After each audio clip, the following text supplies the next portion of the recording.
पहले इस वीडियो को लाइक जरूर कर लीजिए अगर आपको ये डे वाइज सीरीज कंटिन्यूअस 50 दिन तक चलानी है, बल्कि उसके आगे भी अगर आपको चलानी है, पहले वीडियो को लाइक कर लें। ठीक है, इसमें हम क्या करने जा रहे हैं, यूपी पीसीएस का जो जीएस का सिलेबस है, यूपी पीसीएस का हो गया, आरओ का जो जीएस का सिलेबस हो गया, ठीक है, इन दोनों को मिला के प्लस 2018 से लेके जब से यूपी पीसीएस का पैटर्न बदला है 2018 से 23 तक का जीएस के पेपर्स प्लस आरओ का 2021 वाला जो पेपर है, 2023 वाला पेपर, ठीक है, जो अभी यूपीपीएससी आयोग के डायनामिक पैटर्न वाले पेपर हैं, लेटेस्ट वाले, प्लस जो लेटेस्ट में आयोग ने 1.5-2 सालों में पेपर कराए हैं, इन सबको मिला के मतलब पीवाई को क्या क्या 2018 से 23 तक पीसीएस वाले, आरओ 2021 2023 प्लस पिछले 2 सालों के सारे पेपर जो पीसीएस यूपीपीएससी आयोग ने कराए हैं, प्लस ऑफिशियल सिलेबस जो जीएस का है, इन सबको मिला के डे वाइज सीरीज जो है हम इसमें लाने जा रहे हैं। और इसमें करीबन पूरे जीएस के सिलेबस से 600 टॉपिक निकालेंगे, मोस्ट इंपॉर्टेंट वाले। डेली आपको जो है 12 टॉपिक मिलेंगे, प्लस उससे रिलेटेड पीवाईक्यू भी दिखाए जाएंगे कि उस टॉपिक की जो है अंडरस्टैंडिंग करके बहुत क्रिएटिव मेथड से जो है आपको डे वाइज सीरीज में जो है दिखेगा सारी चीज़ें। तो सिर्फ मेन चीज़ें बताएंगे जो एग्जाम में एग्जैक्टली पूछी जाती है। ठीक है, तो टॉपिक का रिवीजन चलेगा, पीवाईक्यू से कनेक्ट करके दिखाया जाएगा आपको इसी वीडियो में और आगे वाले वीडियोस में। ठीक है, और इसके अलावा कुछ क्वेश्चंस भी आपसे पूछे जाएंगे, आप उसका आंसर जरूर दीजिएगा।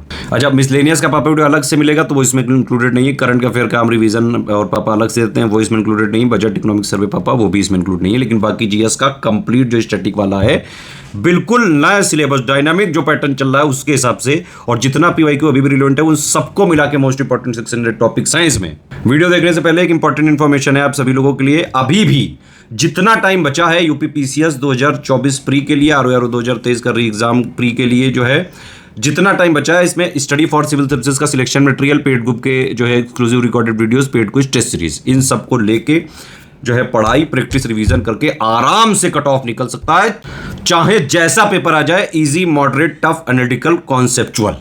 आरओ 2023 का री एग्जाम का प्री प्लस मेंस, यूपीपीसीएस 2024 का प्री प्लस मेंस, 2025 यूपीपीसीएस का भी प्री प्लस मेंस का ग्रुप हमारा चल रहा है, यूकेपीएससी मेंस का भी ग्रुप चल रहा है, आप उसमें एडमिशन ले सकते हैं, बीओ का भी ग्रुप चल रहा है, उसमें एडमिशन लेके सिर्फ और सिर्फ सिलेक्शन वाली तैयारी कर सकते हैं। बाकी एक और जो है कई सारे स्टूडेंट की डिमांड थी कि कोई ऐसा कोर्स लाया जाए जो काफी कम प्राइस में हो। रिकॉर्डेड जो वीडियोस का एक हमने सिर्फ बैच लॉन्च किया है आरओ के लिए, कंप्लीट प्री का 200 नंबर का, जीएस प्लस हिंदी का प्लस करंट अफेयर, सिर्फ 800 में मिल जाएगा आपको। पीसीएस वाला जो है वो हमने लॉन्च किया है completely recorded video, GS plus CSAT plus current affair, सिर्फ और सिर्फ 1600 रुपए में ऐप में मिलेगा। चलिए अब डे वाइज सीरीज जो है देखिए, और इसके आंसर भी जरूर दीजिएगा, जो भी क्वेश्चन पूछे जा रहे हैं डेली आंसर देना है। डे वाइज रिवीजन सीरीज में क्लास नंबर 5 हम लोग करेंगे इतिहास में वैदिक काल, उत्तर वैदिक काल संबंधी तथ्यात्मक जानकारी, बौद्ध धर्म और जैन धर्म संबंधी महत्वपूर्ण तथ्य यहाँ पर कंप्लीट करेंगे। ज्योग्राफी भूगोल में भारत की पर्वत चोटियां भाग 1 यहाँ पे लिखा हुआ है, यानी कि नेक्स्ट क्लास में जो कुछ भी बचेगा इससे वो करेंगे। और आगे के टॉपिक्स, भारत की पर्वत चोटियां काफी एक बड़ा टॉपिक है, इसको हम लोग कंप्लीट करेंगे विद सारे फैक्ट्स। पॉलिटी या राज्य व्यवस्था में संविधान के प्रमुख स्रोत, इससे क्वेश्चन आने की संभावना इस साल बहुत है।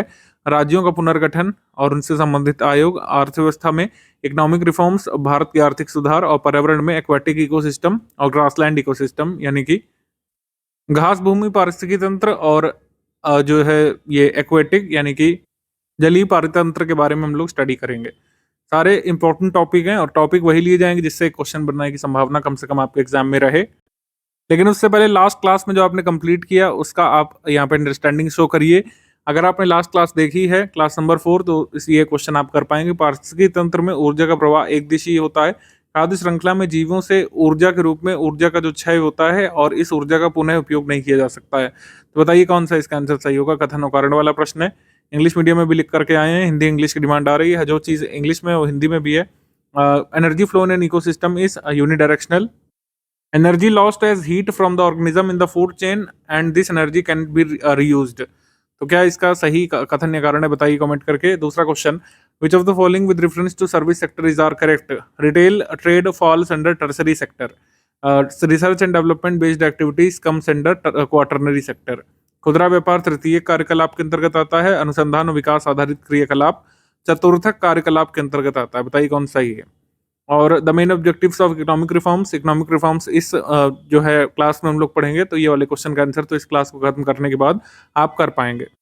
कुछ फैक्चुअल जानकारी यहाँ पर कलेक्ट करेंगे हम लोग, जैसे ऋग्वैदिक कालीन शब्दावली और उनके अर्थ। जैसे नीवी, कमर के नीचे पहने जाने वाला वस्त्र क्या कहला जाता था, नीवी। और वासस कमर के ऊपर पहना जाने वाला वस्त्र वासस कहलाता था। वासस कमर के ऊपर और नीवी कमर के नीचे। अधिवास ऊपर से धारण किया जाने वाला चादर या ओढ़नी, ये अधिवास होता था। ऊपर से धारण किया जाने वाला चादर या ओढ़नी अधिवास कहलाता था। अधिवास वैसे अगर हम पढ़ें इकोसिस्टम या फिर एनवायरनमेंट के टर्म्स में तो ये हैबिटेट हो जाएगा। ये सब हम आगे पढ़ेंगे अगली क्लास में, संभवतः हैबिटेट वगैरह हम लोग पढ़ रहे होंगे। तो अलग अलग सब्जेक्ट में अलग अलग कंटेक्स्ट में अलग अलग मीनिंग हो जाता है एक ही शब्द का, आपको पता होना चाहिए। तो अधिवास अगर हम हिस्ट्री में, एंशिएंट हिस्ट्री में बेसिकली ऋग्वैदिक काल में पढ़ रहे हैं तो ऊपर से धारण किए जाने वाला चादर या ओढ़नी हो जाएगा इसका अर्थ। तक्षण यानी कि बढ़ाई, और कर्मा यानी कि धातु कर्म करने वाला, यानी कि जो मेटल संबंधी कार्य करता है, धातु कर्म करने वाला। अरित्र यानी कि नाविक, अरित्र यानी कि नाविक। गोप्ता मतलब राजा। और गोहंता या गोहना यानी कि अतिथि। और गविष्टि, गैसु या फिर गम या फिर गावुंदा भी कह सकते हैं, तो युद्ध। ये बेसिकली गायों को बचाने के लिए जो युद्ध किया जाता था उसको गविष्टि या गावुंदा या फिर गेसु कहा जाता था। और गाय के लिए शब्द प्रयोग किया जाता था आघन्या, यानी कि जिसको नहीं मारा जा सकता, मारने योग्य जो ना हो। लांगल यानी कि हल। सीता यानी खेत में हल चलाने के बाद बनी नालियाँ। तक्षण या तक्षा यानी कि बढ़ाई। और बेकनाट मतलब सूदखोर होता था। व्राजपति यानी कि चारागाह प्रमुख, व्राजपति। कुलप यानी कि परिवार का प्रधान कुलप होता था, और कुल का मतलब परिवार होता था। स्पसस या दूत, ये जासूस होते थे जो कभी कभी दूत के रूप में काम करते थे। सुता, सारथी और न्यायालय मंत्री। सारथी और न्यायालय मंत्री को सुता कहा जाता था। वैसे हिंदी में सुता का अर्थ क्या होता था? हिंदी में सुता का अर्थ होता है बेटी। छत्री का अर्थ होता है प्रबंधक, राजमहल का बड़ा अफसर। छत्री कहलाता था, ध्यान रखिएगा, यहाँ पर क्षत्रिय नहीं है, यहाँ पर छत्री है, छत्री। और फिर अक्षवाप का मतलब लेखाधिकारी। धन्व का मतलब मरुस्थल। और उर्वरा का मतलब जुते हुए खेत। धान्य का मतलब अनाज। खिल्य का मतलब चारागाह। और वाप्ति का मतलब नाई। और जीवाग्रब जो है ये पुलिस अधिकारी के रूप में काम करते थे। जीवाग्रब। उत्तरीय को कहते थे, उत्तरीय यानी कि उत्तरीय। अजिन यानी वैराग्यों का वर्ग। भागदुगा, राजकर वसूल करने वाला अधिकारी। भागदुगा के बारे में आपको पता है, पूछा जा चुका है 2023 वाले में, आई थिंक पूछा गया था। भागदुगा का अर्थ क्या होता है? अधिवास, ऊपर की पोशाक। अधिवास। संग्रहित यानी कि कोषाध्यक्ष। और बावाता यानी संस्कृत शब्दकोश का एक शब्द। बावाता बेसिकली संस्कृत का एक टर्म है, इस तरीके से पूछा जा सकता है। ऋग्वैदिक काल के मंडल, उनके रचयिता, ये थोड़ा सा लर्न करने वाली चीज़ है। जैसे षष्ठम मंडल ये भारद्वाज को समर्पित है। दशम मंडल ये त्रित, इंद्राणी, शची, श्रद्धा को समर्पित है। प्रथम दीर्घतम मधुछंदा को। द्वितीय ग्रात्मत को। चतुर्थी वामदेव को। तृतीय विश्वामित्र को। पंचम अत्रि को। और सप्तम वशिष्ठ को। ये थोड़ा सा फैक्चुअल है, लर्न ही करना पड़ेगा, इसमें कोई ट्रिक वगैरह नहीं बन सकती है।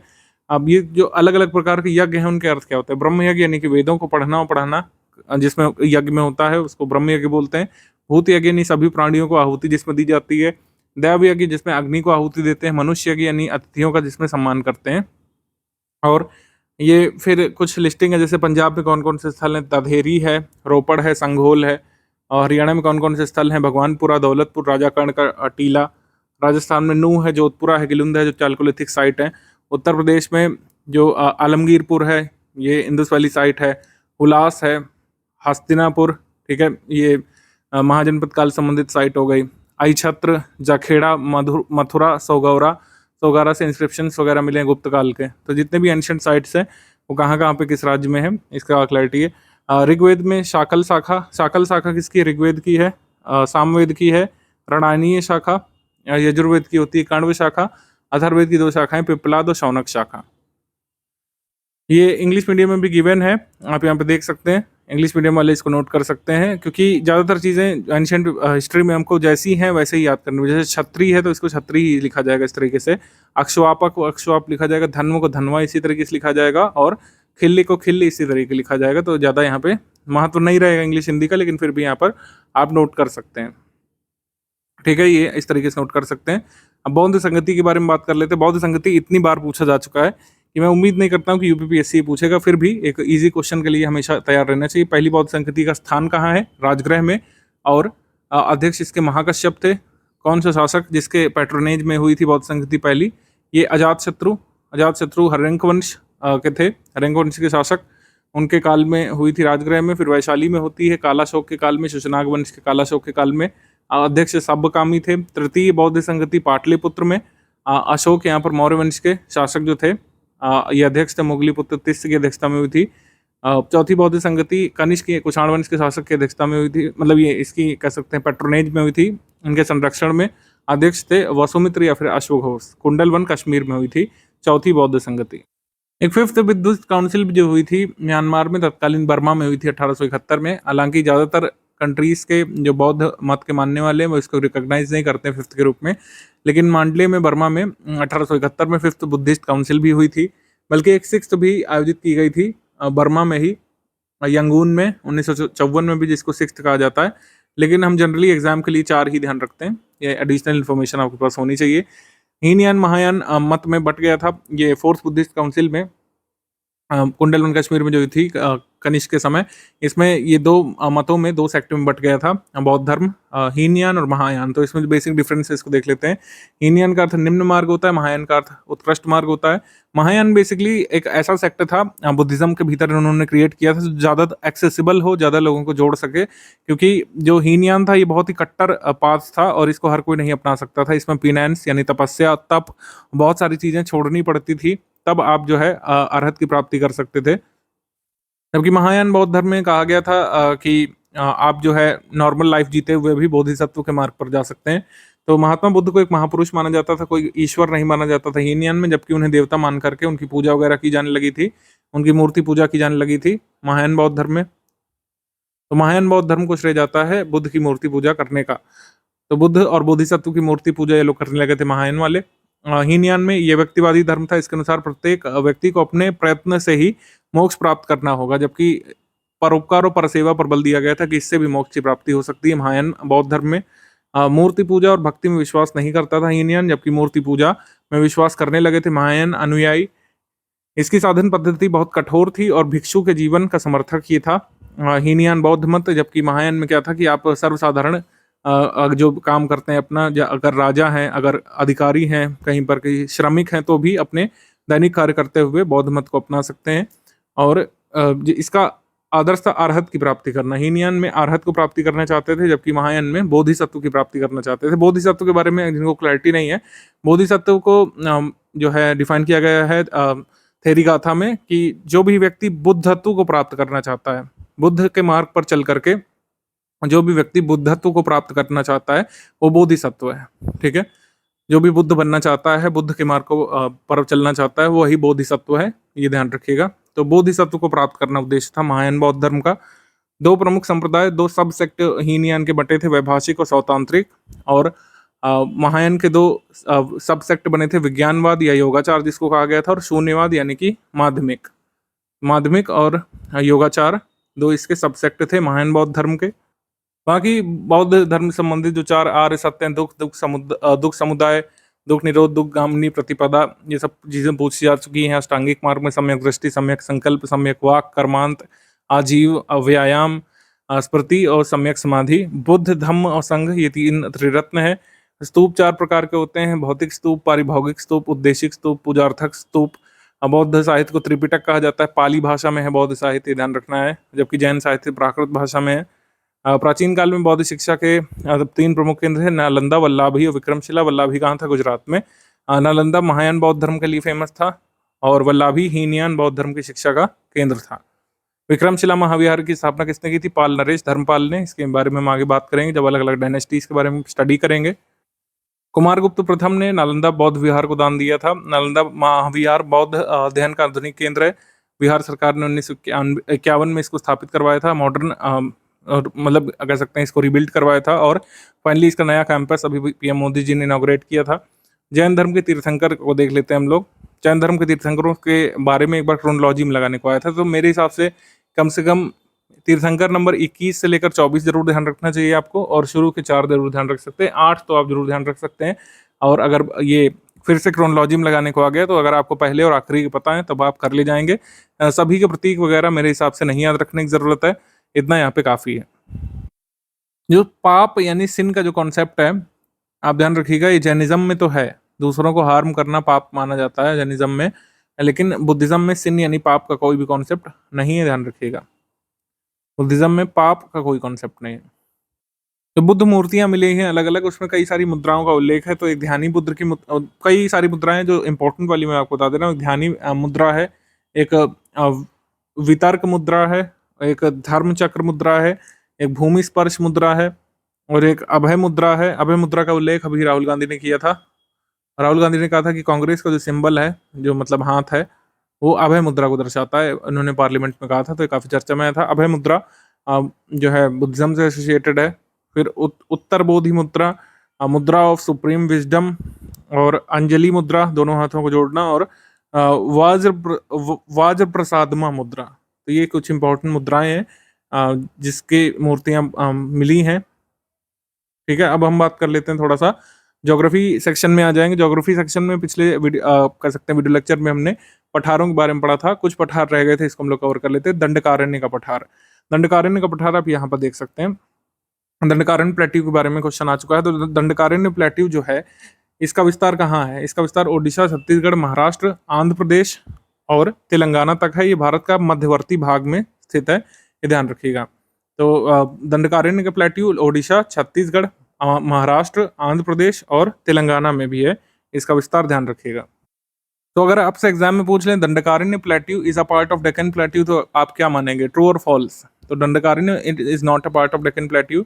ये किसका पार्ट है? सेंट्रल हाईलैंड का, सेंट्रल हाईलैंड का पार्ट है, ध्यान रखिएगा दंडकारण्य। अरावली माउंटेन रेंज के बारे में बात करना रह गया था, इसके बारे में बात कर लेते हैं। अरावली रेंज धारवाड़ इग्नियस और मेटामॉर्फिक रॉक्स से मिलकर के बनी है। इग्नियस मेटामॉर्फिक रॉक्स और धारवाड़ क्रम की चट्टानों से मिलकर के बनी है। Igneous metamorphic rocks, Aravalli range, ध्यान रखिएगा।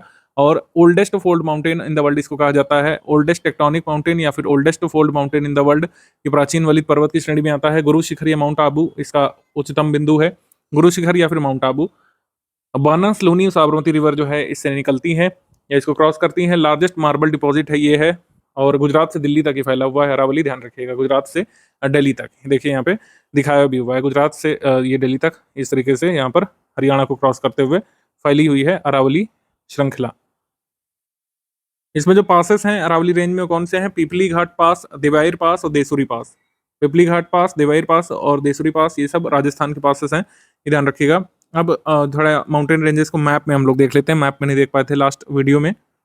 आपको मैप से देखना इसलिए भी जरूरी है क्योंकि ये क्रोनोलॉजी में इस तरीके से मिलाने को आ सकता है, या फिर डायरेक्शन मिलाने को आ सकता है। हम लोग कह सकते हैं क्रोनोलॉजी या डायरेक्शन का सवाल बहुत एक्सपेक्टेड होता है मैपिंग में। इसमें कह देंगे कि ईस्ट से वेस्ट तक इन रेंजेस को अरेंज करिए, या फिर आपसे कह सकते हैं नॉर्थ से साउथ या फिर साउथ से नॉर्थ को इसको अरेंज करिए। ये आ सकता है हमारे एग्जाम में। या फिर किस राज्य में कौन सी श्रृंखला पड़ती है, वो भी हमारे एग्जाम में मिलाने के लिए आ सकता है। तो Pamir knot, trans Himalaya, Kunlun mountain, फिर कारकोरम, फिर लद्दाख, फिर जस्कर। तो पहले एक जो ऊपर से चलते हैं, कारकोरम, ये मैं थोड़ा सा इसको हाईलाइट करता हुआ चलूंगा, आप देखिएगा। कारकोरम, लद्दाख, जस्कर, ग्रेटर हिमालय, पीर पांजाल रेंज, ठीक है, पीर पांजाल रेंज, फिर यहाँ पे धौलाधर, फिर शिवालिक, ठीक है। फिर यहाँ पे अरावली की श्रृंखला है, ये ऊपर की तरफ जा रही है। अरावली के बाद कैमूर रेंज, फिर विंध्य रेंज, यहाँ पे मैलान हिल्स पड़ रहे हैं। मैलान हिल्स आपके पड़ते हैं झारखंड वाले रीजन में, झारखंड में मैलान हिल्स पड़ते हैं। राजमहल की पहाड़ियाँ यहाँ पे ईस्टर्न झारखंड वाले हिस्से में। अयोध्या हिल्स, अयोध्या हिल्स ये जो है ये कहाँ पे पड़ रहे हैं? अयोध्या हिल्स ये पड़ रहा है वेस्ट बंगाल में। ये आपसे पूछ सकते हैं एग्जाम में, अयोध्या हिल्स लाइज इन। तो अयोध्या हिल्स मान लीजिए मैचिंग में बुलाने को आ गया, तो आप गलती से उत्तर प्रदेश उसको समझ लिया अयोध्या से कंफ्यूज करके, तो ये नहीं करना है। अयोध्या हिल्स ये कहाँ पड़ेंगे? वेस्ट बंगाल में। बादाम पहाड़, डलमा हिल्स, डलमा हिल्स ये कहाँ पे? डलमा हिल्स भी पड़ेंगे आपके वेस्ट बंगाल रीजन में। गढ़जात हिल्स ये पड़ेंगे ओडिशा रीजन में। फिर देखेंगे ये बादाम पहाड़ है, यहाँ से आयरन डिपॉजिट मिलता है हमको, आयरन डिपॉजिट। और फिर रेंजेस जैसे इधर से देखें हम लोग, कच्छ हिल्स, मांडव हिल्स, किरनार किर, ये सब गुजरात में। फिर सतमाला रेंज, सतमाला रेंज इधर। फिर उसके नीचे अरासुर रेंज, फिर उसके नीचे सतपुड़ा, सतपुड़ा के नीचे अजंता रेंज, फिर निर्मल हिल्स इधर। ये बालाघाट रेंज, बालाघाट रेंज के नीचे हरिश्चंद्र हिल्स हो गया। ये महादेव हिल्स इधर है। ये मैकाल हिल्स इधर है, जो कि सतपुड़ा का ही भाग है, महादेव मैकाल। उसके नीचे ग्वालियागढ़ है, फिर रामगढ़ हिल्स है। फिर ये नयागढ़ हिल्स, ये ओडिशा रीजन में पड़ता है। फिर ईस्टर्न घाट्स की सबसे ऊंची पीक दी हुई है जिंदागड़ा पीक, या फिर जिंदागड़ा या महेंद्रगिरी, कोई भी एक ऑप्शन में आता है कि ईस्टर्न घाट्स की सबसे ऊंची चोटी कौन सी है। तो जिंदागड़ा या फिर महेंद्रगिरी, जो भी आपके ऑप्शन में है वो लिखिएगा। जिंदागड़ा को कई बार अरमा कोंडा दिया रहता है, अरमा कोंडा इस तरीके से दिया रहता है। इसके बाद साउथ इंडिया के हिल्स पे हम लोग आ जाएंगे। और साउथ इंडिया के हिल्स में जैसे बाबा बूदन की पहाड़ियाँ, ये है बाबा बुदन की हिल्स, ये कर्नाटक रीजन में। और फिर उसके बाद ये आपके वेस्टर्न घाट्स और ईस्टर्न घाट्स यहाँ से तो चल ही रहे हैं पैरेलल। वेस्टर्न कोस्टल प्लेन और ईस्टर्न कोस्टल प्लेन के साथ साथ वेस्टर्न घाट्स और ईस्टर्न घाट्स साथ साथ चल रहे हैं। मीटिंग पॉइंट ईस्टर्न घाट्स और वेस्टर्न घाट्स का कहा जाता है नीलगिरी हिल्स, इसके बारे में भी अभी देखेंगे हम लोग। बाबा बुदन की पहाड़ियाँ, उसके बाद नीलगिरी इसके नीचे, फिर उसके बाद अन्नामलाई हिल्स। अन्नामलाई हिल्स की सबसे ऊंची चोटी अनाईमुड़ी है और ये highest peak of south India या पेनिनसुलर इंडिया कहा जाता है इसको। ईस्टर्न और वेस्टर्न घाट, सबसे ऊंची चोटी ईस्टर्न और वेस्टर्न घाट्स के मिला के और पूरे पेनिनसुलर इंडिया की अनाईमुड़ी है, ध्यान रखिएगा। ठीक है, ये पालनी लेन्स यहाँ पे है, पालनी लेन्स और पालनी रेंज, माफ कीजिएगा, पालनी रेंज। उसके बाद कार्डमम हिल्स, इलायची पहाड़ियाँ जिसको बोलते हैं, एकदम साउथ में। तो पहले बाबा बुदन की पहाड़ियाँ, फिर यहाँ पे नीलगिरी, फिर अन्नामलाई हिल्स, ठीक है, अन्नामलाई हिल्स, और फिर यहाँ पे कार्डमम हिल्स है, ये ध्यान रखिएगा। ऐसे ही ईस्टर्न घाट्स में हम लोग देखेंगे, ईस्टर्न घाट्स में नल्लमलाई हिल्स यहाँ पे आंध्रा रीजन में, फिर पालकोंडा रेंज, फिर यहाँ पे नागरी रेंज, फिर जावड़ी हिल्स, ठीक है, जावड़ी हिल्स, और फिर यहाँ पे शेवरॉय हिल्स, और फिर ये पंचईमलाई हिल्स। ये इस तरीके से आपको क्रम से ध्यान रखना पड़ेगा। कभी कभी इंपॉर्टेंट पीक से भी क्वेश्चन बन जाते हैं, जैसे मैकाल में इंपॉर्टेंट पीक मतलब सबसे ऊंची चोटी कौन सी है, अमरकंटक या जिंदागड़ा या फिर अरमाकोंडा, ये ईस्टर्न घाट्स की सबसे ऊंची, डोडबेट ये नीलगिरी की सबसे ऊंची, और अनाईबुड़ी ओवरऑल वेस्टर्न घाट्स की और पूरे पेनिनसुलर इंडिया की सबसे ऊंची, और सतपुड़ा रेंज की सबसे ऊंची धूपगढ़ है, सद्भावना शिखर ये गुडविल पीक विंध्या की सबसे ऊंची चोटी, और अ, सतमाला रेंज की सबसे ऊंची धोड़ाप पीक, माउंट आबू या गुरु शिखर ये अरावली की, और ऊपर अगर देखें काराकोरम में केटू सबसे ऊंची, और नोकरेक यहाँ पे, डाफा हिल्स यहाँ पे, माउंट सारामती यहाँ पे नागालैंड की। सो इस तरीके से है, और इस तरीके से आप इसमें देखिएगा मैप में, क्योंकि इसमें लोकेशन बेस्ड सवाल भी आ सकते हैं, नॉर्थ से साउथ या ईस्ट से वेस्ट या फिर साउथ से नॉर्थ, इस तरीके से आ सकता है।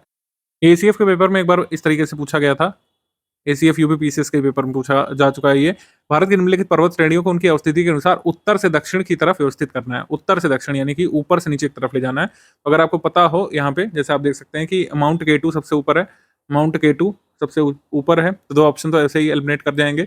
माउंट केटू के बाद यहाँ पर आएगा नंदा देवी, यानी 2 के बाद 1 आएगा, माउंट केटू नंदा देवी, फिर यहाँ पे आएगा डोडबेट्टा, फिर आएगा अनाईमुड़ी।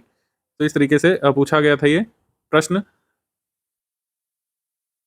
सबसे पहले यहाँ पे माउंट केटू, यहाँ पर कहीं नंदा देवी होगा, यहाँ पर हम देख सकते हैं, यहाँ पे नंदा देवी, तो माउंट केटू के नीचे नंदा देवी, और फिर यहाँ पे डोडबेट, और फिर अनाईपुड़ी। इस तरीके से हमको लगाना था, इस तरीके से हमारा ऑप्शन यहाँ पर बनेगा बी।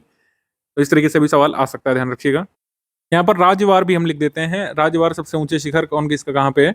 जैसे अरुणाचल प्रदेश का सबसे ऊंचा शिखर है कांगटो, ये पूर्वी हिमालय पर्वत श्रृंखला का भाग है। हिमाचल प्रदेश का लियो पारगिल ये पश्चिमी हिमालय पर्वत श्रृंखला का भाग है, मतलब पश्चिमी हिमालय पर्वत श्रृंखला में ये लियो पारगिल पड़ता है। और जम्मू कश्मीर में माउंट केटू सबसे ऊंचा काराकोरम रेंज में पड़ता है माउंट केटू। कर्नाटक में मुल्लेनगिरी सबसे ऊंचा शिखर है, ये पश्चिमी घाट का भाग है मुल्लेनगिरी। और पश्चिमी घाट में नाईबुड़ी पड़ता है केरल में, ये केरल की सबसे ऊंची चोटी हो गई। राज्यवार यहाँ पर हम देख रहे हैं, सबसे ऊंची या सबसे नीचे की बात नहीं है, सबसे ऊंची एक पर्टिकुलर राज्य में सबसे ऊंची कौन सी है। जैसे महाराष्ट्र का सबसे ऊंचा शिखर कौन सा है, कलसुबाई पीक, ये सह्याद्री का भाग है। और सह्याद्री कुछ अलग नहीं, सह्याद्री पश्चिमी घाट को, वेस्टर्न घाट्स को महाराष्ट्र में सह्याद्री बोलते हैं, एक बार पूछा भी जा चुका है। तो मतलब कि वेस्टर्न घाट्स रीजन को महाराष्ट्र में क्या बोलते हैं, सह्याद्री। तो कलसुबाई सबसे ऊंची पीक है कर्नाटक में। फंगपुई ये मिजोरम की सबसे ऊंची पीक है, लुशाई पर्वत श्रृंखला का भाग है। और नागालैंड में सारामती सबसे ऊंची पीक है, नागा पर्वत श्रृंखला का भाग है। ओडिशा में देवमाली सबसे ऊंची पूर्वी घाट का भाग है। गुरु शिखर राजस्थान में अरावली का भाग। कंचनजंगा सिक्किम में पूर्वी हिमालय का भाग। तमिलनाडु में डोडोबिट ये नीलगिरी पर्वत श्रृंखला का भाग है। त्रिपुरा बेटा लोंग छिप जमुई पर्वत श्रृंखला का भाग है। और उत्तराखंड नंदा देवी हिमालय पर्वत श्रृंखला का भाग है। संदकफू चोटी पश्चिम बंगाल में ये पूर्वी हिमालय का भाग है। और सैडल पीक अंडमान निकोबार की सबसे ऊंची यहाँ पे चोटी है। मध्य प्रदेश का यहाँ पर नहीं लिखा है। मध्य प्रदेश की अगर हम बात करें तो सबसे ऊंची चोटी यहाँ पर है धूपगढ़, और ये कहाँ पड़ता है, सतपुड़ा रेंज में। सतपुड़ा पर्वत माला का भाग है धूपगढ़, और मध्य प्रदेश के अंतर्गत आने वाली सबसे ऊंची चोटी है। उत्तर प्रदेश रह गया, उत्तर प्रदेश कैसे रह सकता है। उत्तर प्रदेश की सबसे ऊंची चोटी जो है वो है अमसोट, अमसोट,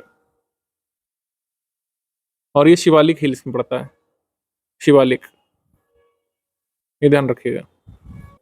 भारत का उच्चतम शिखर हम लोग मानते हैं कंचनजंगा को, और भारत पाकिस्तान अधिकृत कश्मीर सहित का उच्चतम पर्वत माउंट केटू को मानते हैं, गॉडविन ऑस्टिन के नाम से जाना जाता है।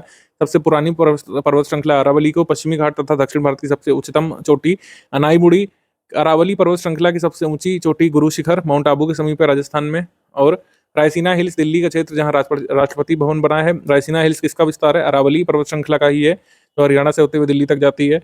पर्वत श्रृंखला जो दक्षिणी पठार को भारत उत्तरी भारत से भौगोलिक रूप से विभाजित करती है, विंध्य रेंज, ये हम बात कर चुके हैं।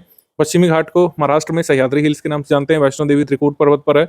कैलाश पर्वत हिंदू पौराणिक कथाओं में भगवान शिव का निवास है, तिब्बत में स्थित है। ठीक है। माउंट एवरेस्ट की ऊंचाई 8848.86 मीटर है, नेपाल में स्थित है ये।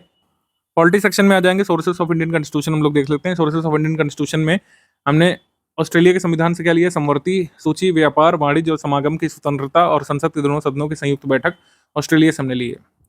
तो concurrent list, freedom of trade, commerce and जो है travel to the whole of country, joint sitting of 2 houses of parliament. Germany के वाइमार कॉन्स्टिट्यूशन से हमने लिया suspension of fundamental rights during emergency. अच्छा, अगर आपसे सिर्फ इतना पूछे कि इमरजेंसी प्रोविजंस हमने कहाँ से लिए हैं, तो इमरजेंसी प्रोविजंस में आप लगा देंगे गवर्नमेंट ऑफ इंडिया एक्ट 1935। इससे इमरजेंसी प्रोविजंस यानी कि आपातकालीन उपबंध लिए गए हैं। लेकिन अगर आपसे पूछे कि फंडामेंटल राइट्स जब इमरजेंसी के दौरान सस्पेंड हो जाते हैं, ये प्रावधान कहाँ से लिया, तब जर्मनी के वाइमार कॉन्स्टिट्यूशन से। इसमें क्लैरिटी रखिएगा, दो अलग अलग बातें हैं। जब हम फंडामेंटल राइट्स के सस्पेंशन के बारे में बात करेंगे तो वाइमार कॉन्स्टिट्यूशन से प्रेरित है, और अगर सिर्फ इमरजेंसी प्रोविजंस के बारे में बात करेंगे तो गवर्नमेंट ऑफ इंडिया एक्ट 1935 से लिया गया है। सोवियत कॉन्स्टिट्यूशन से हमने लिया है फंडामेंटल ड्यूटीज और आइडिया ऑफ जस्टिस, यानी कि सोशल, इकोनॉमिक और पॉलिटिकल जस्टिस जो हमारे प्रियम्बल में गिवन है। फ्रेंच कॉन्स्टिट्यूशन से हमने रिपब्लिक और आइडियाज ऑफ लिबर्टी, इक्वलिटी और फ्रेटर्निटी को लिया, जो हमने प्रियम्बल में लिबर्टी, इक्वलिटी, फ्रेटर्निटी शब्द प्रयोग किए हैं, ये फ्रेंच कॉन्स्टिट्यूशन से लिया है या फ्रेंच रिवॉल्यूशन से। साउथ अफ्रीकन कॉन्स्टिट्यूशन से हमने procedure for amendment of constitution and election of members of Rajya Sabha लिया है। जापानीज कॉन्स्टिट्यूशन से प्रोसीजर स्टैब्लिश्ड बाय लॉ हमने लिया है। गवर्नमेंट ऑफ इंडिया एक्ट 1935 से हमने federal system, office of governor, judiciary, public service commission, emergency provisions और administrative details इसको लिया है। और British constitution, parliamentary government, rule of law और legislative procedure, single citizenship, cabinet system, prerogative, writ jurisdiction, bicameralism, parliamentary privilege इसको लिया है। US constitution से fundamental rights, independence of judiciary, judicial review, impeachment of president, removal of supreme court and high court and post of vice president, ये हमने US constitution से लिया है। Irish constitution से directive principles of state policy, nomination of members to Rajya Sabha and method of election of president. Canadian constitution से federation with strong centre, vesting of residuary power in centre. ठीक है। Appointment of state governors by the centre, advisory jurisdiction of supreme court, ये सब Canada के संविधान से हमने लिया है। ये हिंदी में भी गिवन है, आप हिंदी में इसको पढ़ सकते हैं, रिवाइज कर सकते हैं। आज़ादी के बाद 1947 के पहले भी जो ये मंत्रणा चल रही थी कि प्रिंसली स्टेट्स कहाँ पे शामिल होंगे, तो इसका उपबंध किया गया वल्लभ भाई पटेल, वीपी मेनन नेहरू जी के द्वारा। और 1947 तक आते आते काफ़ी सारे जो कह सकते हैं प्रिंसली स्टेट्स थे, यानी जो रियासतें थी भारत में शामिल हो चुकी थी। कुछ चीज़ें रह रही थी, जैसे अक्टूबर में कश्मीर का विलय कर लिया, बाकी सारी चीज़ें हो गई। तो 1951 तक 4 पार्ट में यहाँ पे डिवाइड कर दिया गया था पूरे इंडिया को। पार्ट डी में union territory of Andaman Nicobar अकेला था। Part A, part B, part C states में विभक्त किया गया था। और इन स्टेट्स को रीऑर्गेनाइज करने के लिए विभिन्न कमीशन बनाए गए थे। कुछ तो कॉन्स्टिट्यूएंट असेंबली के दौरान ही बना लिए गए थे, जैसे धार कमीशन और जेबीपी कमेटी जो बनी थी, ये हमारे भारत के संविधान के लागू होने के पहले ही बना ली गई थी कि कैसे स्टेट्स को रिऑर्गेनाइज किया जाए और क्या लिंग्विस्टिक बेसिस पर स्टेट बनाए जाने चाहिए या फिर नहीं। तो स्टेट रिऑर्गेनाइजेशन से संबंधित ये 3 कमीशन बहुत इंपॉर्टेंट है, हमेशा स्टेट बेसिस से पूछते हैं हमारे एग्जाम में। तो सबसे पहली कमेटी स्टेट रिऑर्गेनाइजेशन के लिए बनी थी वो है एस के धार कमेटी, एस के धार कमीशन या एस के धार आयोग कह सकते हैं। इसमें एस के धार, जे एन लाल और पन्ना लाल मेंबर थे। जून 1948 में बनी थी, ध्यान रखेंगे। It rejected the idea of organising provinces solely on linguistic basis. तो इसका जो कह सकते हैं सार तत्व ये था, इन लोगों ने मंत्रणा करके तय किया कि लिंग्विस्टिक बेसिस पर, यानी सिर्फ भाषाई आधार पर राज्यों का सृजन या फिर कह सकते हैं उनका क्रिएशन नहीं हो सकता। तो भाषाई आधार पर राज्यों के क्रिएशन को इन्होंने रिजेक्ट कर दिया था। इन्होंने कहा था कि सिर्फ और सिर्फ भाषाई आधार पर राज्यों का सृजन नहीं किया जाना चाहिए। और इन्होंने कहा था कि 2 नए प्रोविंस यहाँ पर बनाए जाने चाहिए, असम और नीफा, नॉर्थ ईस्टर्न जो है agency, north eastern federation agency इन्होंने बनाए जाने की बात कही थी।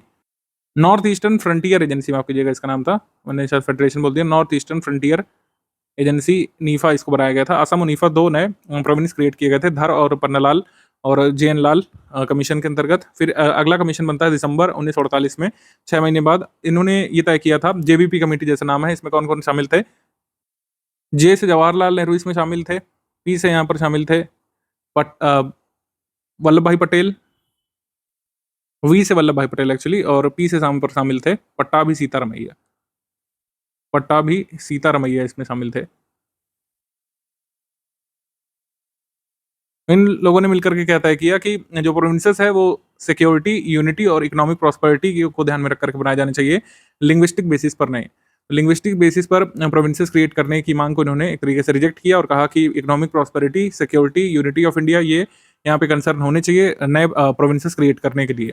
Recommended delaying of process of creation of new provinces. इन्होंने कहा कि आगे ऐसा हो सकता है कि हमको और नए प्रोविंस बनाने पड़े, तो इस वजह से अब और नए प्रोविंस बनाने की आवश्यकता नहीं है। फाइनली आज़ादी के बाद फजल अली कमीशन जो नियुक्त होता है, 1953 में फजल अली आयोग आता है। फजल अली के एम पणिक्कर और हृदयनाथ कुंजरू इसके मेंबर थे। इन्होंने ये कहा कि वन लैंग्वेज वन स्टेट का आइडिया ये तो रिजेक्ट किया जाना चाहिए। ऐसा नहीं हो सकता कि एक भाषा के आधार पर एक राज्य क्रिएट कर दिया जाए, ऐसे तो बहुत सारे राज्य भारत में क्रिएट हो जाएंगे। ये रिजेक्ट किया। इन्होंने एक्सेप्ट किया language as one of the basis of creation of state.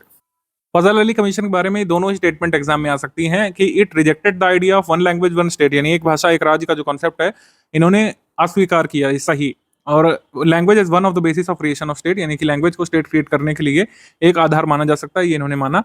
और इसका रिजल्ट ये हुआ कि स्टेट रीऑर्गेनाइजेशन एक्ट 1956 ये पारित किया जाता है। स्टेट रीऑर्गेनाइजेशन एक्ट 1956 ये पारित किया जाता है और ये 4 पार्ट में जो स्टेट बटे हुए थे ए बी सी डी में, इसको अब फाइनली 2 पार्ट में लाया गया। पार्ट 1 में स्टेट यानी कि सेंट्रली गवर्नड स्टेट्स हो गए, 14 स्टेट्स इन्होंने रिकॉग्नाइज किए थे, 14 और 6 यूटीज यानी यूनियन टेरिटरीज। तो अब यहाँ पे पार्ट वाला सिस्टम खत्म हो गया था कि part A, part B, part C, part D, ये ना होकर के सिर्फ स्टेट्स और यूटीज का कॉन्सेप्ट यहाँ पे बचा था फजल अली कमीशन के बाद।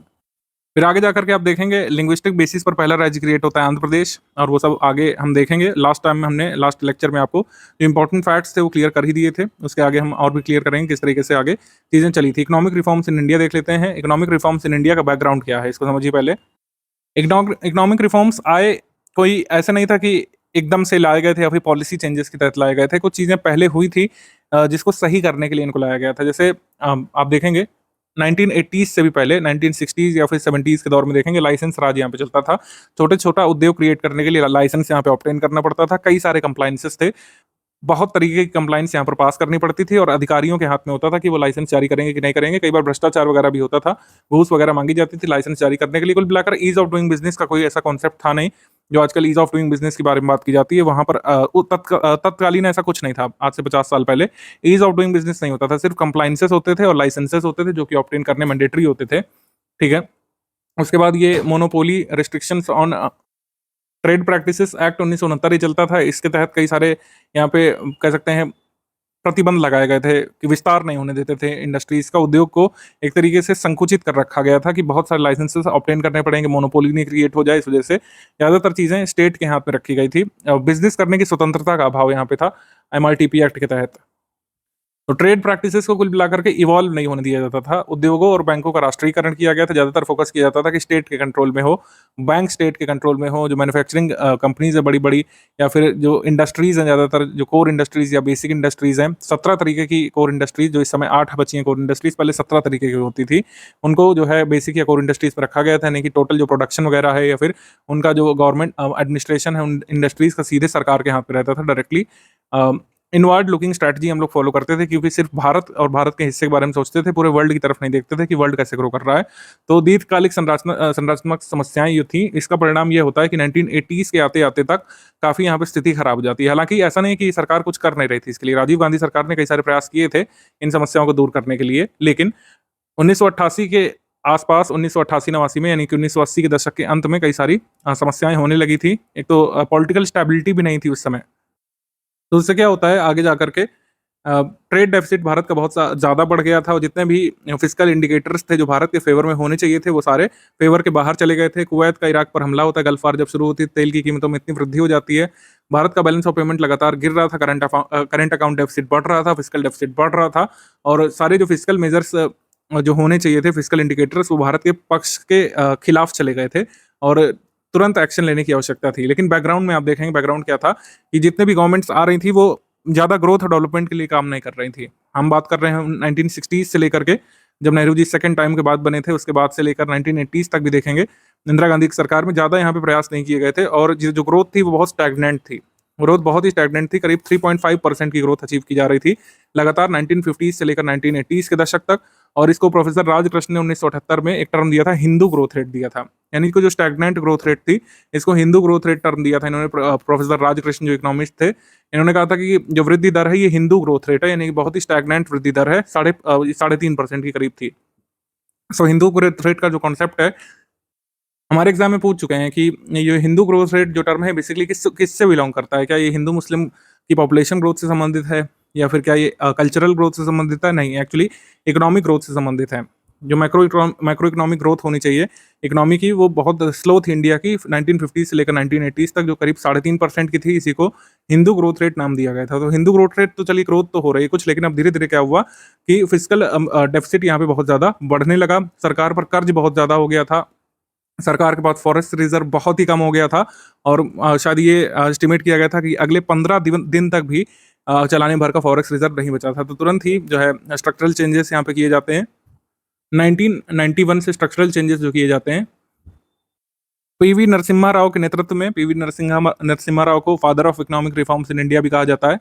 तो father of economic reforms PV Narasimha Rao के नेतृत्व में कई सारे पॉलिसी चेंजेस यहाँ पे किए जाते हैं, जिनको हमको थोड़ा सा देखना चाहिए।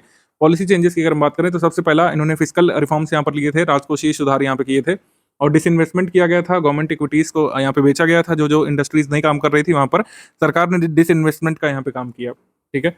और राजा चलैया समिति ने जो रिकमेंडेशंस जो दिए थे उन पर काम करना शुरू किया गया। राजा चलैया समिति ने कर सुधार संबंधी कुछ रिकमेंडेशंस दिए थे, उसको यहाँ पर स्वीकारा गया। और फर्टिलाइजर सब्सिडी में थोड़ा सा रिडक्शन किया गया, इसको रिस्ट्रक्चर किया गया। शुगर सब्सिडी को अबॉलिश किया गया। कई सारी अन्य सब्सिडी जो दी जा रही थी, जो प्रोडक्टिव नहीं साबित हो रही थी, उनको अबॉलिश किया गया। इकोनॉमिक रिफॉर्म्स जब हो रहे थे तो उस समय फाइनेंस मिनिस्टर मनमोहन सिंह थे, ये ध्यान रखिएगा। मॉनिटरी और फाइनेंशियल रिफॉर्म्स यहाँ पर जो किए गए थे, जैसे एसएलआर और सीआरआर में कमी की गई, नरसिम्हन समिति की सिफारिशों को माना गया। और सीआरआर और एसएलआर की दर बहुत ज़्यादा हाई पहले रखी जाती थी, उसको यहाँ पे थोड़ा सा ढीला किया गया। सेबी को विधिक मान्यता मिली। सेबी की स्थापना वैसे हो चुकी थी 1988 में, लेकिन इसको विधिक मान्यता मिलती है जब ये रिफॉर्म्स लागू करती है सरकार। 1992 में सेबी को विधिक मान्यता यानी स्टैट्यूटरी रिकॉग्निशन मिलता है। बैंकों का लिबरलाइजेशन यहाँ पे किया जाता है, और इंडसइंड बैंक भारत का पहला प्राइवेट बैंक खुलता है 1994 में। 1994 में आरबीआई जब बैंकिंग लिबरलाइजेशन पॉलिसी अपनाता है, उसके बाद भारत का पहला प्राइवेट बैंक जो खुलता है वो है एचडीएफसी बैंक।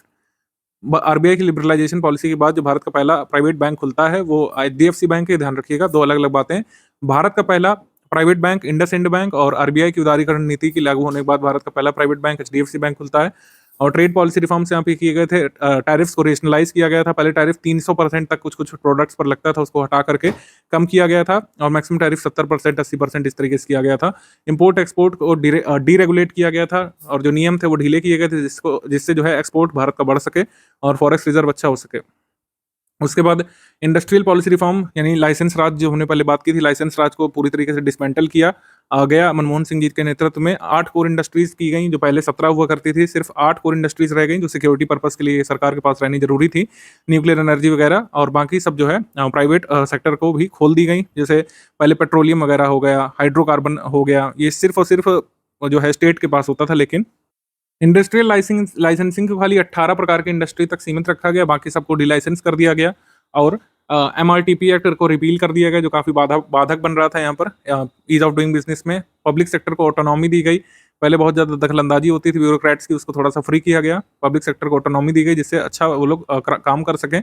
और जो कई सारे पब्लिक सेक्टर थे जो डूब रहे थे, उनको थोड़ा सा इन्वेस्टमेंट दे करके रिवाइव करने की कोशिश की सरकार ने। तो ये सब यहाँ पे काम किए सरकार ने। ट्रेड पॉलिसी चेंजेस किए, इंडस्ट्रियल पॉलिसी चेंजेस किए, और फिजिकल रिफॉर्म्स किए, मॉनिटरी रिफॉर्म्स किए। तो इस तरीके से ये चीज़ें ट्रैक पर आती हैं। फॉरेन इन्वेस्टमेंट को प्रमोट किया गया था सरकार के द्वारा।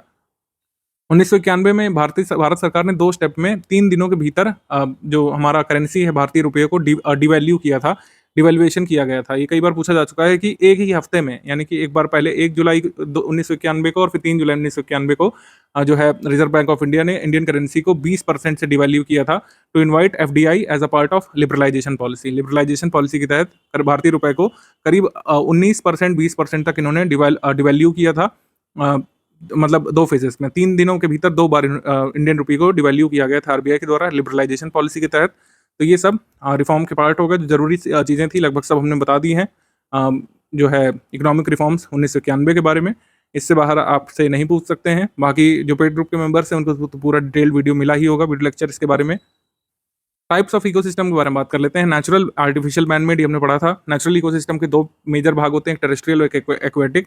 टेरेस्ट्रियल में फॉरेस्ट आ जाता है, ग्रासलैंड आ जाता है और डेजर्ट आ जाता है। फॉरेस्ट, ग्रासलैंड, डेजर्ट ये टेरेस्ट्रियल में आ जाता है।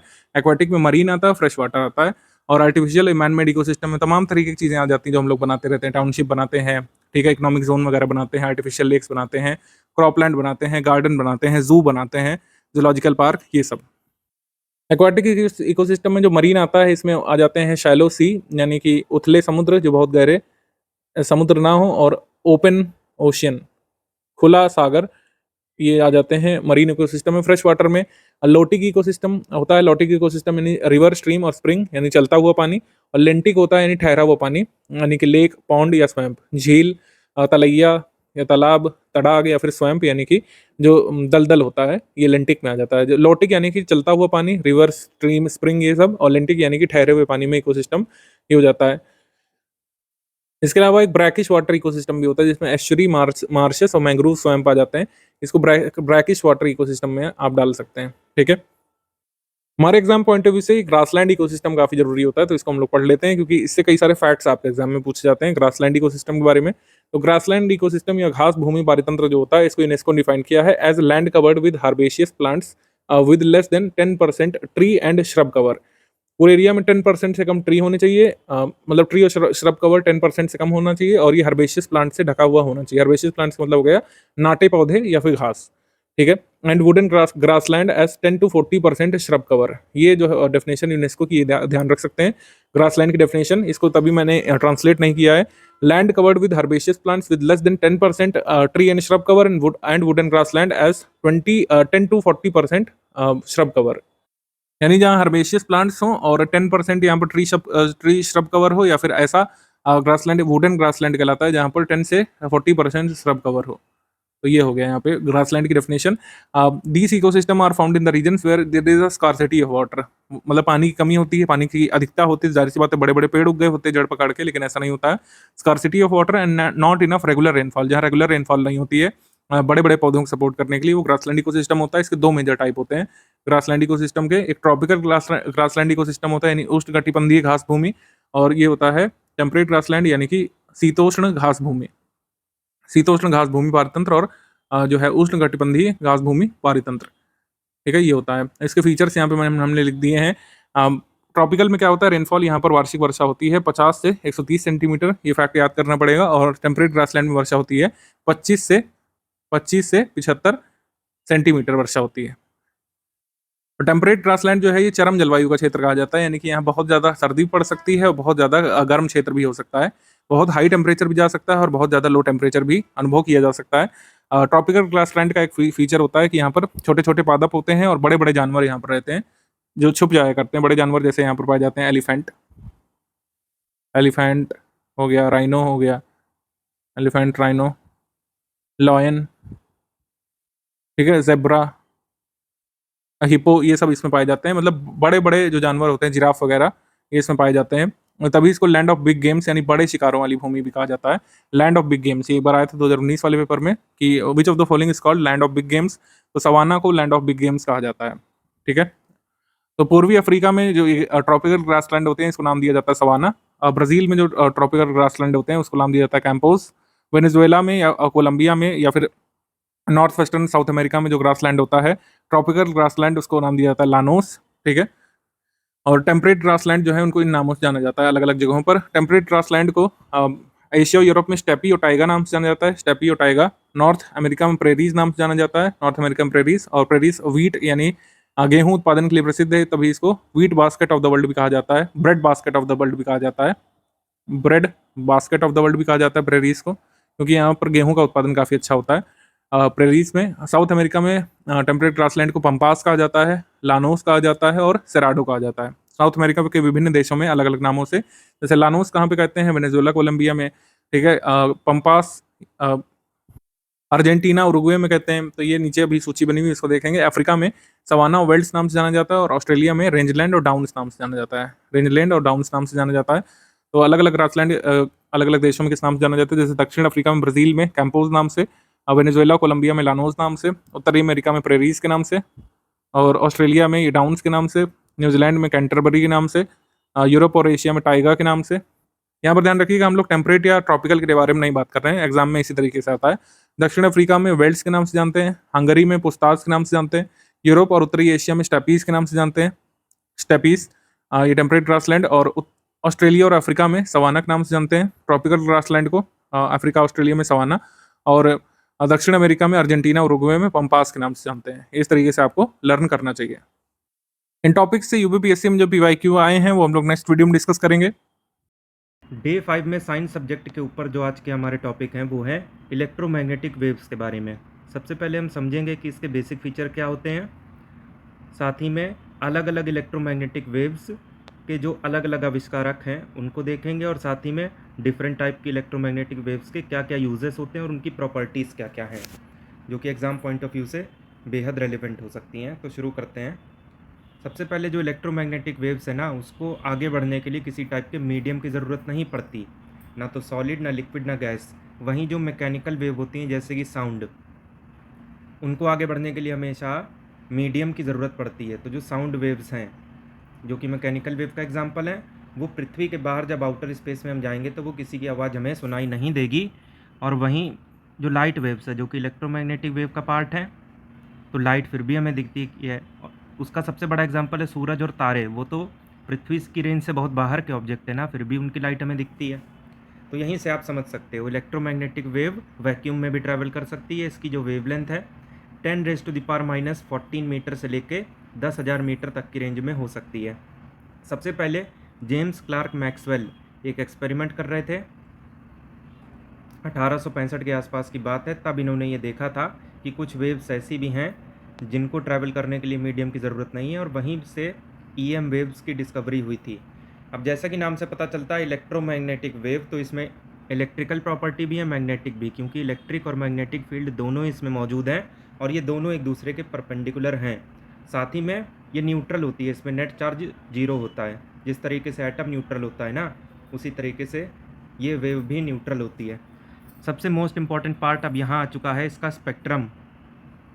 अलग अलग टाइप की जो इलेक्ट्रोमैग्नेटिक वेव्स हैं वो हैं गामा, एक्स, अल्ट्रावायलेट यानी UV, इंफ्रारेड, IR, फिर माइक्रो, फिर रेडियो। अगर आप गामा से रेडियो की तरफ जाओगे तो वेवलेंथ आपको बढ़ती हुई दिखाई पड़ेगी, लेकिन फ्रीक्वेंसी घटती हुई। यहाँ पे फ्रीक्वेंसी का आप देख सकते हो कि सबसे ज़्यादा फ्रीक्वेंसी गामा में नज़र आ रही है, और रेडियो तक आते आते वो मिनिमम हो चुकी है। तो मिनिमम फ्रीक्वेंसी है रेडियो में और मैक्सिमम फ्रीक्वेंसी है गामा में। और जितनी ज़्यादा फ्रीक्वेंसी होती है एनर्जी भी उतनी ज़्यादा होती है। तो सबसे ज़्यादा एनर्जी भी गामा रे की होगी और सबसे कम एनर्जी रेडियो वेव्स के पास होगी। और वहीं वेवलेंथ में मामला उल्टा हो जाता है, क्योंकि वेवलेंथ और फ्रीक्वेंसी एक दूसरे के इन्वर्सली प्रोपोर्शनल होते हैं। जितनी ज़्यादा फ्रीक्वेंसी उतनी कम वेवलेंथ। तो मिनिमम वेवलेंथ होगी गामा की और मैक्सिमम वेवलेंथ होगी रेडियो की। ठीक, तो एनर्जी, फ्रीक्वेंसी, वेवलेंथ का रिलेशन हमें समझ में आ चुका है। UV के बाद ये विजिबल, और विजिबल में टोटल 7 रंग होते हैं विबग्योर। यहाँ पे हम फिलहाल विजिबल स्पेक्ट्रम की बात नहीं करेंगे, उसको हम सबसीक्वेंट वीडियोज़ में रखेंगे। तो गामा से लेके रेडियो वेव तक यहाँ पे दिया हुआ है कि किसकी डिस्कवरी किसने करी थी। रेडियो का हालांकि यहाँ मेंशन नहीं है अभी, वो आगे जब एप्लीकेशन वाले पार्ट पे जाएंगे तो पता चलेगा। तो जो ये शॉर्ट वेव्स हैं, अब ये शॉर्ट वेव्स, लॉन्ग वेव का क्या कंसेप्ट है, ये पृथ्वी का जब हीट बजट बताया जाएगा तो उसमें चीज़ें नज़र आएंगी। तो शॉर्ट वेव्स की डिस्कवरी की थी हर्ट्स ने। अब पता कैसे चलेगा? शॉर्ट मतलब जिनकी हाइट छोटी होती है, तो जिनकी हाइट छोटी होती है वो गुस्सा जल्दी जाते हैं, तो हर्ट हो जाते हैं। तो बस ऐसे आप याद कर लीजिए। गामा रे की डिस्कवरी की थी बैकरल ने। अब ये कैसे याद होगा? गामा मतलब सारे गामा। अब सारे आगे है, गामा पीछे है, तो पीछे मतलब बैक में, तो बैक से बैकरल। याद हो गया, गामा रे बैकरल। एक्सरे रोएंटजेन। कैसे याद होगा? बच्चों का जब एक्सरे होता है तो वो रोने लगते हैं, तो एक्सरे रोएंटजेन। IR यानी अवरक्त किरणें, हर्शल। अवरक्त मतलब रक्त, और रक्त हमारी बॉडी के हर एक सेल में होता है, तो हर एक सेल मतलब हर्शल। लॉन्ग वेव्स, दीर्घ किरणें, मैरकॉनी। याद कैसे रखेंगे? लॉन्ग मतलब बड़े, तो जितने भी हमारे बड़े होते हैं वो धौंस जमाते हैं सीनियर्स ना कॉलेज में, वो मारते पीटते हैं। तो लॉन्ग मतलब बड़े, मार मतलब मैरकॉनी, मैक्रोनी मत समझ लेना। और ये मैरकॉनी वही हैं जिन्होंने रेडियो की डिस्कवरी की थी, जो बाजा नहीं होता रेडियो वो। यूवी रे पराबैंगनी, ये है रीटर। याद कैसे होगा, बैंगन के रेट जो हैं ये अप डाउन होते हैं, तो बैंगन से पराबैंगनी हुआ और रेड से रीटर हुआ। इसके बाद है विजिबल, दृश्यमान, जिसमें विबग्योर होता है, उसकी डिस्कवरी न्यूटन ने की थी। तो इनको सेब और ग्रेविटी के लिए गरियाने से अच्छा है। एक फैक्ट और याद कर लिया जाए कि जितनी भी हमें चीज़ें दिखती हैं उस स्पेक्ट्रम की खोज भी इन्होंने ही की थी। अब आइए एक एक करके सारी वेव्स को स्टडी करते हैं, एग्जाम रेलिवेंट फैक्ट जानते हैं, जिसमें उसकी प्रॉपर्टी और एप्लीकेशन मेनली शामिल हैं। गामा रे जो होती हैं उनको हाई फ्रीक्वेंसी वेव बोला जाता है, क्योंकि फ्रीक्वेंसी मैक्सिमम इन्हीं के पास है।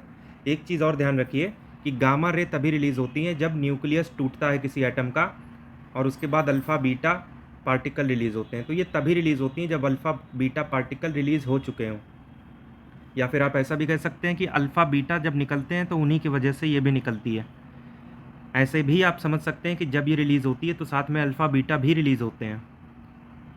ये इतनी ज़्यादा शक्तिशाली होती हैं, इनकी पेनिट्रेटिंग पावर इतनी ज़्यादा तेज़ होती है कि मानव शरीर से लेके बिल्डिंग तक डैमेज हो सकती है इनकी वजह से।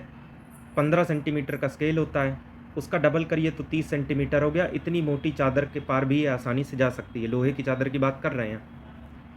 और यही कारण है कि इनको एक जगह पे रखने के लिए एक बहुत ही ज़्यादा मोटी शील्ड हमको अरेंज करनी पड़ती है, नहीं तो छोटी मोटी जगह पे रखेंगे तो वो चीर के निकल भी जाएगी।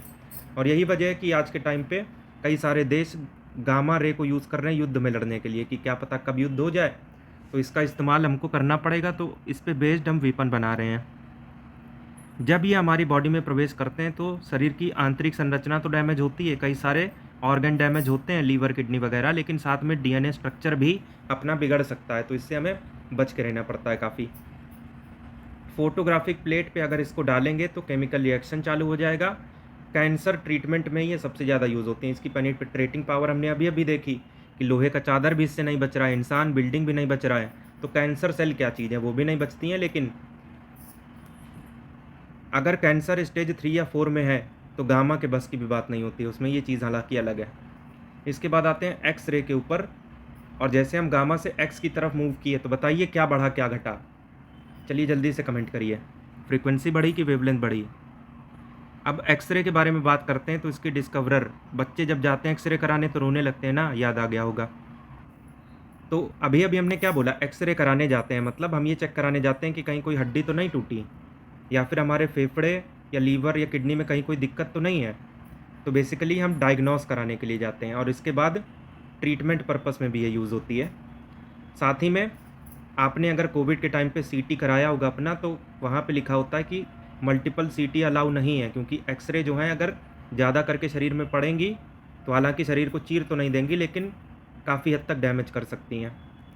और सबसे बड़ा यूज़ आज की डेट में जो हम ये चीज़ें जानते हैं ना कि सोडियम का एटॉमिक नंबर 11, इसका इलेक्ट्रॉनिक कॉन्फ़िगरेशन 281, तो ये 281 के बारे में हमें कैसे पता कि किस सेल में कितने इलेक्ट्रॉन हैं, तो वो हमने एक्सरे के थ्रू जाना। इसके बाद नेक्स्ट आते हैं यूवी के ऊपर, ultra violet rays. Ultra violet rays सुन के रोंगटे खड़े हो जाते हैं, ओजोन लेयर की याद आ जाती है कि वो नहीं रोकी होती उसको, तो हम लोग स्किन कैंसर का शिकार हो चुके होते हैं। लेकिन इसके अलावा इसके यूज़ भी कई सारे होते हैं, और ये 3 टाइप की भी होती हैं, यूवी ए बी सी, आगे आएंगे अभी उस पर। ये जनरेट कैसे होती हैं, चिंगारी से, और जो सूर्य से आयनाइज्ड गैस से निकलती है ना, जिसमें चार्ज होता है, उससे ये जनरेट होती हैं। और जो फोटो इलेक्ट्रिक इफेक्ट है वो भी इसी की वजह से उत्पन्न होता है।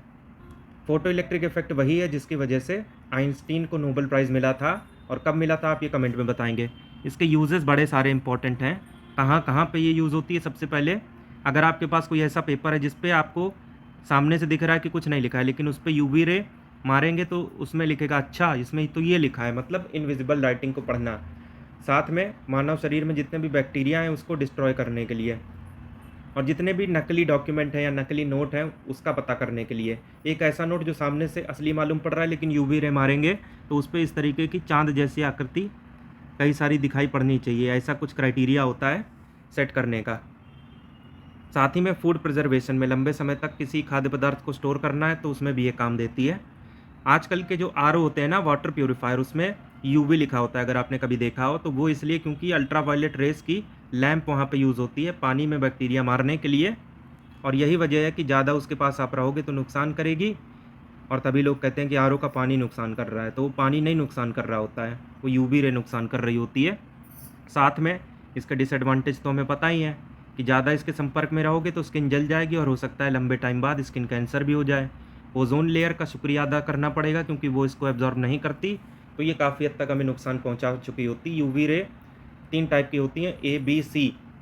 यूवी ए रे वो होती हैं जिसका ओजोन लेयर कुछ नहीं बिगाड़ पाती, वो सीधे सीधे ओजोन लेयर को बाईपास करते हुए पृथ्वी के एटमॉस्फेयर को पार कर जाती है। अब यूवी बी कुछ हद तक ओजोन लेयर इसको एब्जॉर्ब करती है लेकिन कुछ हिस्सा फिर भी नीचे चला आता है। यूवी सी इसका ज़्यादातर हिस्सा ओजोन लेयर एब्जॉर्ब कर लेती है, लेकिन हमको इसकी ज़रूरत पड़ती है। जब सूर्य से डायरेक्ट नहीं आ रही तो हम इसको बना लेते हैं, तो आर्टिफिशियली ये बनाई जाती है। और ऊपर जितने भी यूजेस हमने पढ़े ना कहीं यूवी सी ही यूज़ होती है, चाहे वो आरओ हो या फिर वाटर प्योरीफायर या नकली नोट चेक करना, सब में यूवी सी ही यूज़ होती है। और यूवी बी कहाँ यूज़ होती है, वीडियो नंबर 1 या 2 में आई थिंक बताया गया है, जाके देख लीजिए, यूवी बी का रोल पता चल जाएगा। इसके बाद आते हैं विजिबल के ऊपर।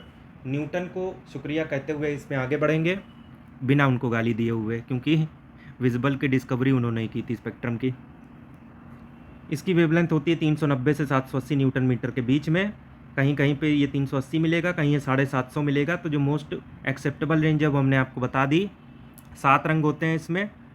अब इसकी क्या कहानी है किसी और वीडियो में बताएंगे, नहीं तो ये लंबा हो जाएगा और वैसे भी लंबे वीडियो आप देखते ही कहाँ हो।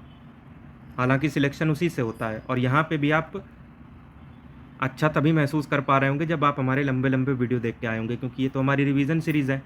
खैर अगली किरण पे आते हैं जो कि है इंफ्रारेड यानी अवरक्त। तो जो हमें गर्मी लगती है ना धूप पड़ने पे या सूर्य से जो हीट निकलती है उससे जो गर्मी लगती है ना, वो हमें इंफ्रारेड की वजह से लगती है, तभी से हीट वेव भी कहते हैं। इसका सोर्स क्या है, कहाँ से निकलती है, जो बहुत ही ज़्यादा गर्म ऑब्जेक्ट होते हैं ना, अब ये नहीं कि गर्म लोहे से निकलने लग जाएगी, नहीं, जो सूर्य हैं तारे हैं वहाँ से निकलती है। इसकी पेनिट्रेटिंग पावर गामा रे जितनी तो नहीं होती, लेकिन कम से कम इतनी होती है कि घने कोहरे और धुंध को भी ये पार कर जाए। इसके यूज़ होते हैं युद्ध के टाइम पे दूर दूर तक सिग्नल भेजने के लिए, साथ ही में टीवी रिमोट में। जो टीवी रिमोट में आप 5 नंबर दबाते हैं तो 5 नंबर प्रोग्राम लगता है, क्योंकि ये वाली किरण काम कर रही होती है। साथ में हीट को मेंटेन करने में ग्रीन हाउस इफेक्ट के माध्यम से इसका रोल होता है। अब माइक्रोवेव के ऊपर आते हैं। जी हाँ, आपको ओवन समझ रहे होंगे और बिल्कुल सही भी है, क्योंकि ओवन में ये यूज़ होती है। लेकिन सिर्फ उसी में नहीं, वायरलेस कम्युनिकेशन में, और आज के टाइम पे जो मैप देख लेते हो ना, पहुंच जाते हो एक से दूसरी जगह, उसमें भी कहीं ना कहीं इसका इस्तेमाल होता है, क्योंकि सैटेलाइट कम्युनिकेशन का ये हिस्सा है। इसकी डिस्कवरी की थी पर्सी स्पेंसर ने, इंपॉर्टेंट है, नाम याद रखना। इसके बाद आते हैं रेडियो वेव के ऊपर। तो रडार में ये यूज़ होती है, वायरलेस कम्युनिकेशन में हर्ट्ज़ ने इसकी डिस्कवरी करी थी। तो रेडियो वेव की डिस्कवरी की थी हर्ट्ज़ ने, और रेडियो बाजे की डिस्कवरी की थी मार्कोनी ने। MCQ के ऊपर आएंगे, इनमें से कौन है जिन्होंने, रोंटगेन ने किस चीज़ की डिस्कवरी की थी। तो बच्चे कब रोते हैं, जब वो एक्सरे कराने जाते हैं। बी, कौन सी ऐसी रेडिएशन है जो कि टीवी रिसीवर में यूज़ होती है, वो है इंफ्रारेड। ये सेम क्वेश्चन आप देख लो हिंदी में भी। इसके बाद है कि बढ़ती हुई फ्रीक्वेंसी के हिसाब से अरेंज करो। तो gamma x UV visible IR इस तरीके से होता है। तो गामा तो है नहीं, तो एक्स है। तो सबसे पहले एक नंबर आएगा सबसे लास्ट में, क्योंकि सबसे ज़्यादा फ्रीक्वेंसी हमें लास्ट में रखनी है, तभी तो इंक्रीजिंग ऑर्डर हुआ। एक लास्ट में, यहाँ पे नहीं है, 2 ऑप्शन चले गए। अब सबसे मिनिमम फ्रीक्वेंसी किसकी है, जाहिर है कि रेडियो की है। तो 4 नंबर सबसे पहले, 1 नंबर सबसे बाद में, तो बस ऑप्शन डी यहाँ से सही हो गया। हिंदी में भी आप देख के आराम से इसको अटेम्प्ट कर सकते हो, कोई दिक्कत नहीं है। 1019 यहाँ पे नहीं बताया जा रहा, पिछले वीडियो का टॉपिक है। मायोपिया अगर जिसको है तो उसके साथ क्या कहानी होगी, किस टाइप का ऑब्जेक्ट उसको दिखेगा, किस टाइप का नहीं दिखेगा, बताइए कमेंट में। उसके बाद 850 नंबर है कि कौन सी ऐसी रे है जिससे आपको ये पता चलता है कि किसी गर्भवती महिला के पेट में जो बच्चा है उसकी स्थिति क्या है, भ्रूण की स्थिति क्या है। तो इसके बारे में तो अभी हमने चर्चा की नहीं, तो बस इसीलिए तो ये क्वेश्चन डाला है कि एक्स में हमने इसको नहीं सब पढ़ा, माइक्रो में नहीं देखा, यूवी में नहीं देखा, तो जाहिर है कि अल्ट्रासोनिक वेव्स का ये एप्लीकेशन है। अभी इस पे भी वीडियो बन जाएगा, क्योंकि इंपॉर्टेंट टॉपिक है ये।